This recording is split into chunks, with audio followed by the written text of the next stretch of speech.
Приветствую! Продолжая серию полезных лайфхаков для мультимедийных систем автомобилей Toyota Lexus, сегодня мы рассмотрим, как зайти в различные диагностические меню, они же скрытые сервисные меню, и что вкратце возможно там сделать и какие данные там показывают. Самое первое меню, нажимаем кнопку Disp и по краям раз, два, раз, два, раз, два. Итого 6 раз. У нас появилось сервисное меню, так называемое первое сервисное меню. На первой вкладке мы можем просмотреть, какие ошибки показывает система. На подключенном автомобиле должно быть все окей. Если выполнялись какие-то включения-выключения, то необходимо нажать очистку памяти, это Memory Clear, зажать на несколько секунд и заново произвести проверку систем путем нажатия кнопки рычаг. Далее здесь мы можем проверить состояние внутреннего накопителя жесткого диска HDD. Здесь у нас можем записать либо удалить данные по диагностическим записям. Здесь функции, здесь мы можем проверить работоспособность кнопок на руле и непосредственно на самом аппарате. Периодически нажимая и проверяя, что действительно работают какие-то кнопки.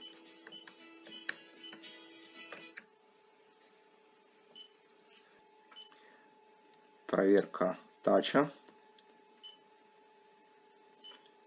Проверка микрофона, цветовой гаммы. Это меню показывает при включенной GPS-антенне координаты текущего местонахождения, а также количество подключенных спутников. Так как магнитола находится в стендовом режиме, подключена на столе, мы видим все по нулям. Здесь мы сможем увидеть заряд нашей батареи, текущую скорость, если автомобиль едет, включено ли зажигание, включен ли свет и тому подобное. Здесь исключительно такая настройка для автомобилей, которые имеют HDD. Это музыкальная библиотека. Она включена, и здесь же также мы можем наблюдать, сколько записанных альбомов на жесткий диск и количество треков, и свободное место для записи под музыку. Это увеличение звуковых настроек по микрофону и по непосредственно уровню звука. Так, здесь разобрались.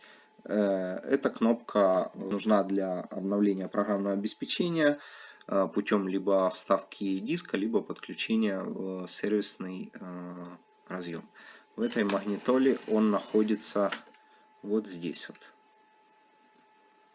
Открывается заглушка, и здесь своего рода как AEE 1394 порт.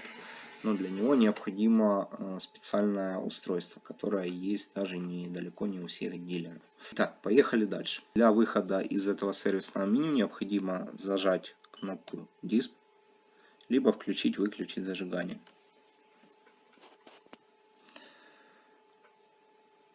Также в это же меню можно зайти путем нажатия и удержания кнопки Info и включения, выключение габаритов 3 раза.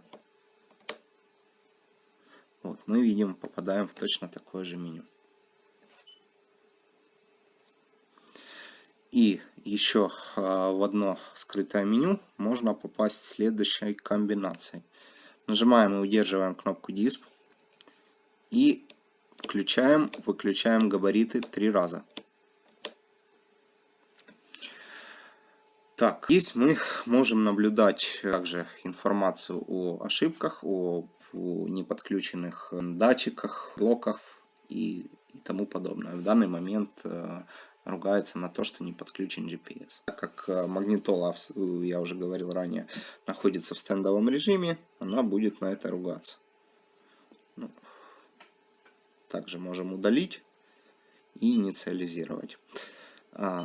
На текущей вкладке среди полезных данных мы можем видеть версию установленного программного обеспечения и непосредственно номер так называемого загрузчика и версию карт, установленную на накопителе.